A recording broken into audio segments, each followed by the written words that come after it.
여러분들 지금까지 인생을 이렇게 쭉 살아오시면서 고난을 이렇게 좀 당하시죠. 고난. 네, 고난을 이렇게 당하시는데 이런 생각 해보신 적 있습니까? 하나님은 왜 나에게 또 우리에게 고난을 허락하실까요? 모르겠어요. 네, 그걸 알고 고난을 받겠습니까? 뭐 이런 표정인데 제가 어제 말씀을 묵상하다가 하나님께서 왜 우리에게 고난을 허락하시는지 또 하나의 이유를 발견했습니다. 예, 고난의 열매가 뭐냐면요, 우리에게 담대함을 주더라고요. 예, 고난의 열매는 담대함이더라고요. 고난의 열매는 담대함이다. 시작. 네, 내가 한 번도 고난을 당하지 않는 사람은 모든 것들이 두렵습니다.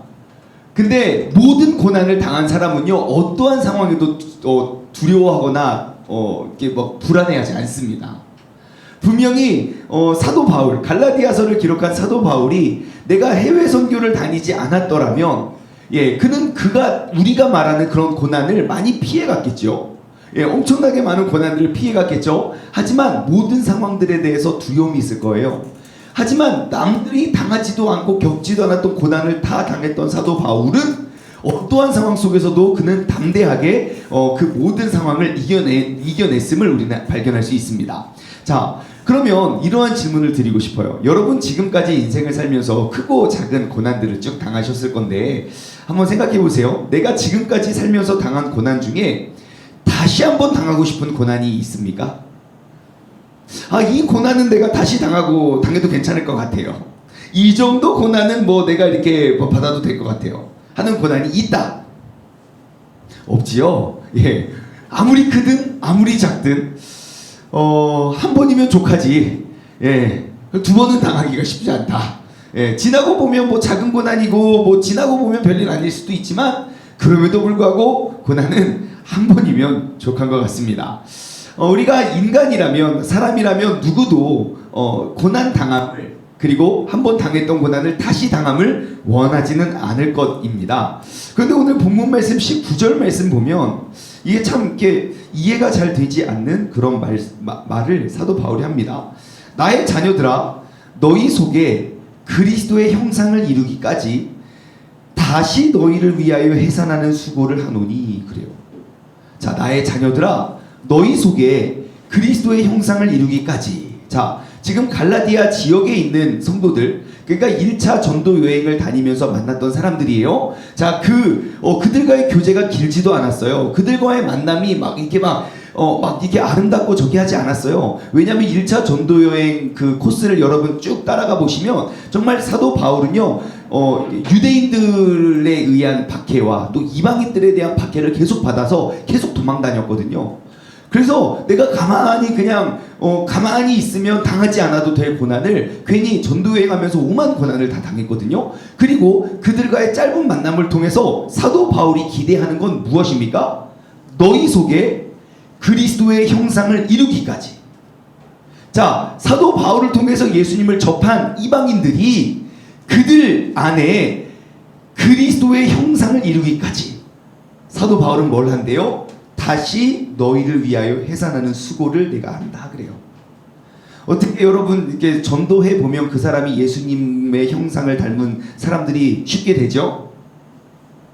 우리가 흔히들 뭐 중보기도 하면 그들 쉽게 되죠? 오늘 뭐 대답 안 하기로 작정했습니까? 예? 절대 쉽지 않아요. 여러분 진짜 인생을 살면서 정말 나와 같은 한 명의 제자 만들어 보신 적 있습니까? 진짜 어려워요. 근데 주님께서 우리에게 남겨주신 마지막 그 위대한 사명은 무엇입니까? 예, 너희는 가서 제자를 삼으라는 거예요. 아버지와 아들과 성령의 이름으로 침례를 주고 내가 너희에게 분부한 모든 것을 가르쳐서 지키게 해라. 내가 너희와 끝날까지 항상 함께 하겠다. 그것이 우리에게 남겨진 사명이라면 우리는 끊임없이 지금 이 사도 바울의 고백처럼 나의 자녀들아, 그러니까 나의 영적인 자녀들이겠죠. 너희 속에 그리스도의 형상에 이르기까지. 우리가 이 말씀에 도전해야 돼요. 그리스도의 형상에 이르기까지 우리는 뭘 해야 된다고요? 다시 너희를 위하여 해산하는 수고를 아니하노니. 자, 여기 참 부담스러운 단어가 다시라는 단어예요. 왜요? 예, 이미 해산하는 수고를 당했는데 다시 해산하는 수고를 당한다고? 네, 이게 과연 무슨 말인가? 저는 오늘 이 말씀을 이렇게 살펴보면서 네, 이 말씀을 주제로 우리가 함께 하나님의 은혜를 나누길 원합니다. 자, 이게 이론적으로는 굉장히 이해가 되지 않는 말씀입니다. 왜냐하면 내가 지금까지 당한 고통도 굉장히 큰 고통이기 때문에 내가 그 고통을 알면서도 다시 그 고통을 당하기는 쉽지가 않거든요. 근데 사도 바울은 우리가 이해했을 때는 진짜 말도 안 되는 그 내용은 무엇입니까? 너희 속에 그리스도의 형상을 이루기까지, 너희의 믿음이 예수 그리스도에게까지 자라날 때까지 나는 너희를 위하여 해산하는 수고를 내가 다시 그 고통을 당하겠다고 결단하는 겁니다. 그럼 다시 고난을 당하는 것도 이해가 되지 않고, 그 갈라디아 지역에서 바울을 만났던 사람들이 그리스도의 형상을 이루는 것도 이해가 되지 않지만 이것이 어떻게, 이 사도 바울의 고백은 어떻게 이러한 고백이 나왔는가? 저는 이 단어를 통해서 힌트를 얻었어요. 다시 너희를 위하여 해산하는 수고를 하노니, 그래요. 해산하는 수고를 한대요. 해산하는 수고. 혹시 자연분만을 해보신 분만이 이 단어의 의미를 가장 크게 이해하실 수 있을 거라 저는 생각합니다. 비록 사도 바울은 결혼을 한 것도 아니고 그의 아내가 해산하는 수고를 겪지도 않았음에도 불구하고 어떻게 해산하는 수고를 내가 했고 다시 나는 해산하는 수고를 한다라고 이야기를 했을까? 여러분, 저의 와이프 말에 의하면 저의 와이프는 해산하는 수고를 하지 않았겠습니까? 예. 혹시 이 중에 자연분만 하셨다? 많은 분들이 하시고 내리세요. 이 아실 거예요. 해산하는 수고가 무엇인지 대충 아시겠죠? 저희 와이프의 표현에 의하면 출산의 고통이 어느 정도냐고 물어봤더니 이렇게 비유를 했어요. 죄송해요. 새벽부터 이런 말씀 드려 죄송하지만 똥구멍으로 냉장고를 난다고 생각하면 된대요. 그 작은 구멍으로 저 큰 냉장고를 끄집어내면 어떻겠냐고 저한테 그렇게 표현을 해주었지만 그래도 공감이 되지는 않았어요. 여러분, 그 정도 고통 되나요? 예, 그렇대요. 자, 제가 분명히 결혼하기 전에는요, 저희 와이프랑 이런 이야기를 했어요. 자녀 계획은 어떠하십니까? 12명의 제자는 낳아야죠. 우리 분명히 이렇게 이야기를 하고 결혼을 했거든요. 그리고 첫 아이가 생겼어요. 민재를 뿅 낳고 그 다음에 저에게 이렇게 이야기를 하더라고요. 나의 인생에 둘째는 없다. 꿈도 꾸지 마라. 예, 그렇게 1년이 지나가면서 그 12제자는 어떻게 됐나, 뭐 아쉬운 대로 뭐 12제자는커녕 뭐 농구 선수라도 이렇게 해야 되지 않냐 이야기를 했더니 둘째는 생각하지도 말으라고. 그래서 제가 이야기를 했죠. 한 번은 12제자는 어떻게 됐냐고 하니까 그거 내기를 나보기 전이지. 그때 나온 말이에요. 또 구멍으로 냉장고를 한번 나보라고. 그 해산하는 수고를 알면 두 번 다시 그 길을 겪지 않겠다고 이야기를 했어요. 의학적으로요. 그리고 이제 저희 와이프는 그렇게 다짐을 하고 둘째가 나왔지요. 예, 3.98kg 어린이가 되어서 나왔습니다. 예, 팅팅 불어가지고 장미나 4kg를 낳았어요. 그리고 지금 또 민유리가 또 나왔죠. 네.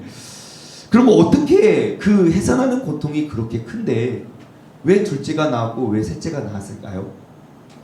저는 그것이 오늘 사도 바울의 고백의 결론인 것 같아요. 왜일까요? 여러분, 의학적으로 엄마가 아이를 낳을 때 그 당하는 그 해산의 고통을 잊지 않으면 절대로 둘째는 누구도 낳을 수 없대요. 그게 얼마나 아팠는지. 하지만 아이를 기르다 보면서 아이가 너무너무 예쁜 거예요. 그러면서 뭘 잃어버립니까? 그 고통을 잃어버리는 거예요. 고통을 잃어버리기 때문에 또 낳고 그래놓고 다시는 안 낳아야지. 그래놓고 또 아이가 아이고 이뻐라 하면서 또 낳고. 여러분들의 부모님은 몇 명을 낳으셨습니까? 예, 그렇게 6명, 7명, 8명을 쭉쭉쭉 낳는 것이죠. 바로 그것이 아닐까 싶어요. 절대로 둘째를 낳을 수 없는 그 고통이 그 예쁜 아이의 모습을 보면서 그 고통을 잊어가면서 또 아이를 낳고 또 아이를 낳는 거예요. 여러분, 사도 바울이 해산의 고통, 사실 사도 바울은 해산의 고통보다 훨씬 더 큰 고통을 겪었습니다. 루스드라라는 곳, 이고니온이라는 곳에 이르렀어요. 1차 전도여행 이야기예요. 이고니온이라는, 지금 여기서 이야기하는 그 갈릴리 지역에 있는 도시들이에요. 이고니온이라는 도시에서 막 복음을 전하는데 거기서 많은 핍박이 있었어요. 그래서 루스드라라는 곳으로 도망을 왔어요. 근데 도망을 온 게 사도 바울만 도망 온 게 아니라 사도 바울을 죽이려는 사람까지 쫓아왔어요. 그래서 루스드라에서는 어떤 일이 있었냐면요, 사도 바울이 복음을 전하는데 돌을 들어서 그를 쳐 죽이려고 돌을 들어서 그를 쳤어요. 다 죽은 것처럼 되어서 야, 얘 죽었다 라고 해서 그 시체를 밖에 버렸어요. 그리고 그들은 떠났단 말이에요. 죽은 줄로만 알았던 그 사도 바울에게 생명이 붙어있음을 보고 사도 바울을 통해서 예수님을 접한 그 사람들이 그 사도 바울을 데리고 더베라는 곳으로 가요. 근데 루스드라와 더베는 정말 가까운 곳이에요. 그렇게 간신히 목숨을 딱 살려놓거든요. 더베에서 사도 바울이 뭘 한 줄 아십니까? 정신을 차리고 또다시 복음을 전해요. 상식적으로는 도저히 이해가 되지 않아요. 어떻게 그 일을 감당할 수 있을까? 내가 어제 당한 일, 어제 그저께 당한 일, 내가 당한 고통이 눈앞에 보여지고 기억에 엄청난 트라우마로 남지 않겠습니까? 나를 죽이겠다고 쫓아오는 사람들의 눈빛이 보이지 않겠어요? 나를 죽이겠다고 돌을 막 내려 찍고 했던 사람들의 모습이 기억나지 않겠어요? 온몸엔 상처 투성인데. 근데 정신을 차리고 또다시 복음을 전해요. 어떻게 그게 가능했을까? 가만히 보면요, 그 자녀들, 내가 자녀라 부르는 그러한 나의 영적인 자녀들이 예쁜 거예요. 나의 고통을 잊을 만큼 그보다 더 큰 기쁨이 그들에게 있는 거예요. 내가 아이를 낳는 그 해산의 고통은 잠깐이지만 그 아이가 나에게 가져다주는 기쁨은 정말 크거든요. 뱃속에 임신한 거는 10개월이고 아이를 해산하는 건 하루지만 그 고통이 너무너무 큰 건 맞아요. 하지만 그 아이가 지금까지도 이쁜 짓을 계속하고 있는 보고만 있어요. 그 기쁨이거든요. 여러분, 사도 바울이 그렇게 생각하면 사도 바울이 왜 자녀들아 라고 이야기를 하고 왜 해산이라는 단어를 썼는지 우리는 이해할 수 있어요. 내가 복음을 전하면서 당하는 그 아픔과 고통은 내가 해산하는 고통이래요. 왜냐? 그가 만났던 사람들은 나의 자녀들이라고 이야기를 해요. 영적인 자녀들이에요. 내가 그들을 낳고 보니까 내가 당하는 고통은 정말 잠시 잠깐의 것이고 그들이 예수 그리스도의 형상을 이루어가는 이방인의 모습이었고 이방인의 자녀였고 그들이 낳은 것 잘하는 건 하나도 없지만 그들이 예수 그리스도의 형상의 모습을 이루어가는 모습이 나에게 너무너무 큰 기쁨이에요. 그래서 너희 속에 그리스도의 형상을 이루기까지 다시 너희를 위하여 나는 해산하는 수고를 한다 라는 고백을 합니다.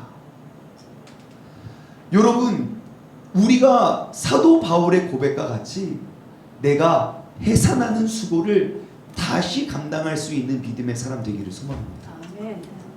우리 그리스도인들이 다른 고난은 몰라도 내가 신앙생활하면서 다른 고난은 몰라도 이 해산하는 고난을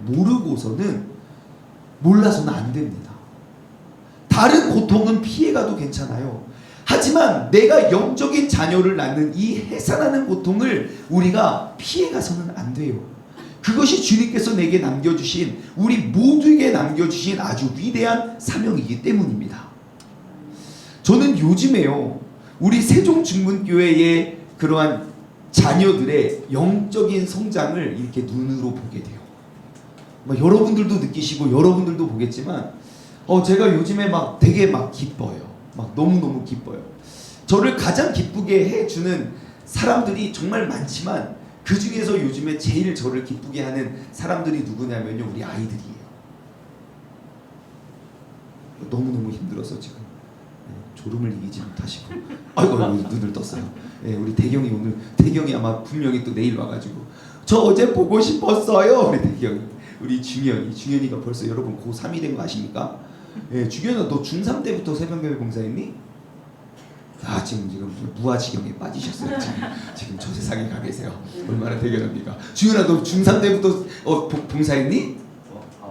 아마도요? 아마도? 아마도는 확실합니다.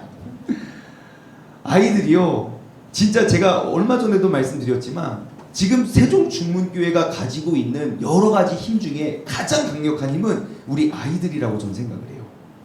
왜 이 아이들이 이쁘냐면요, 우리가 처음에 통합 예배를 드립시다. 그래서 막 예배를 드렸어요. 엄청 부산하고 산면했어요. 특히 우리 최주현 학생이 제일 부산했어요. 저기 앉아가지고 설교만 하면 근데 이거 뭐예요? 근데 저건 뭐예요? 막 계속 질문을 했었던 아이였었어요. 그러지만 지금 1년, 2년, 3년, 4년 이렇게 되면서 애들이 예배를 곧잘 드려요. 근데 애들이 예배를 잘 드리는 곳에서 끝이 아니라 그건 시작이었어요. 아이들을 통합으로 예배를 드리다 보니까 성경 공부하자. 그러니까 막 애들이 지금 수요 성경 공부 와보십시오. 반은 어른이고 반은 애들이에요. 애들이 더 앞에 앉아가지고 더 대답도 잘해요. 아멘. 이제는 막 성경적인 질문을 해도 대답을 정말 잘해요. 성경 공부하자. 성경 공부하고 뭐 전도하자. 그럼 전도하고 새벽 예배하자. 그럼 새벽 예배하고 요즘에는 갑자기 성경 통독방에 들어와가지고 요즘 애들이 점점 그 애들의 지분을 넓히고 있어요. 지금 38명, 카톡 없는 애들 포함하면 40명이 매일 성경 10장씩 읽거든요. 요즘 애들이 더 열심히 읽어요. 그 참 신기해요. 중학생이 읽기 시작하더니 초등학교 6학년짜리가 1독을 끝내고 초등학교 5학년짜리가 1독, 2독을 딱 끝냈어요.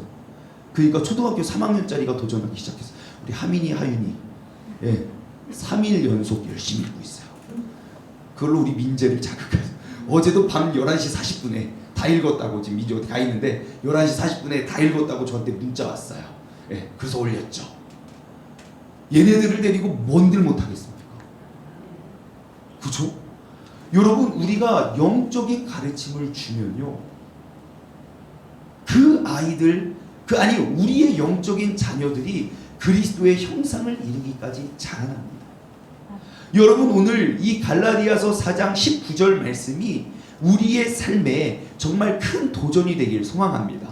이제는 우리도 그 사도 바울의 고백처럼 나의 자녀들아, 내가 그들의 영적인 가르침과 영적인 성장을 위해 정말 내가 해산의 수고를 아끼지 않았던 그 자녀들아, 너희 속에 그리스도의 형상을 이루기까지, 우리의 믿음이 그리스도의 모습을 이루는 데까지 자라나기 위해서 내가 다시 너희를 위하여 해산하는 수고를 아끼지 아니하겠다.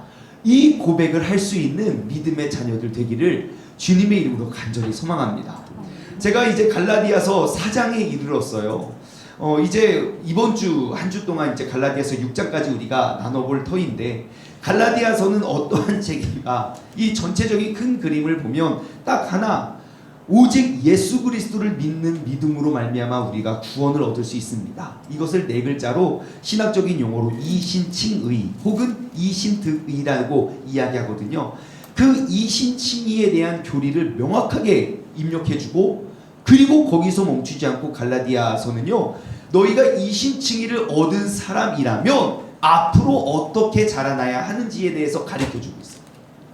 오늘은 갈라디아서 4장 12절부터 오늘 19절을 나눠보았지만 4장 1절부터 11절까지 쭉 한번 오늘 어제 묵상하지 않으신 분들이 계시다면 오늘 한번 묵상해 보십시오. 내가 믿음으로 말미암아, 예수 그리스도를 믿음으로 말미암아 구원을 입은 사람이 우리가 나아가야 할 모습과 우리가 성장해야 할 목적지가 어디인지 명확하게 가르쳐주고 있어요.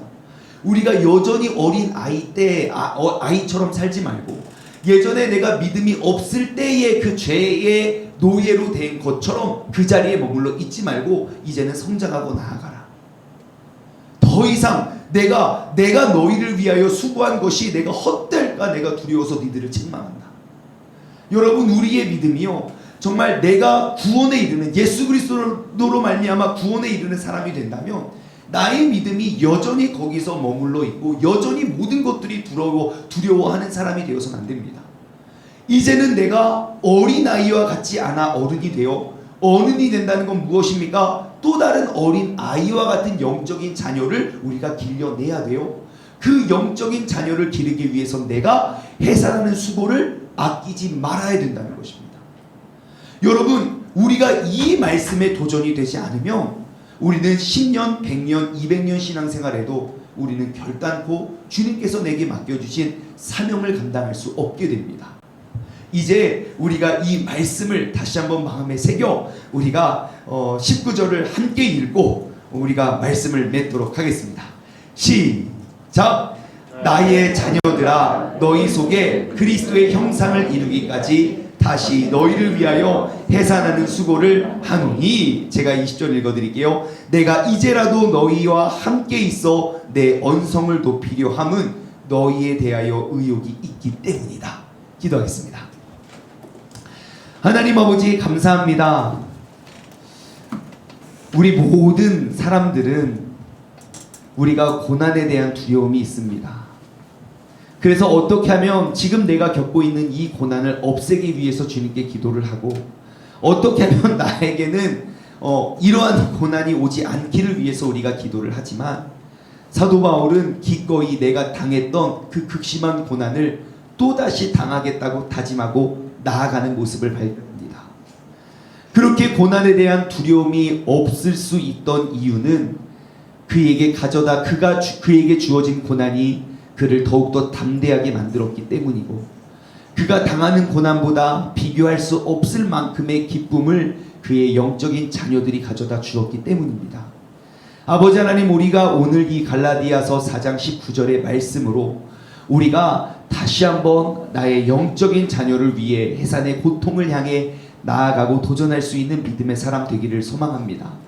이 새벽에 깨어있는 우리 모두를 통하여, 이 새벽에 함께 예배드리는 우리 모든 사람들을 통하여 우리의 더욱더 많은 영적인 그리스도의 자녀들이 길려지게 하여 주시옵소서. 감사드리며 이 모든 말씀 살아계신 예수 그리스도의 이름으로 기도드리옵나이다.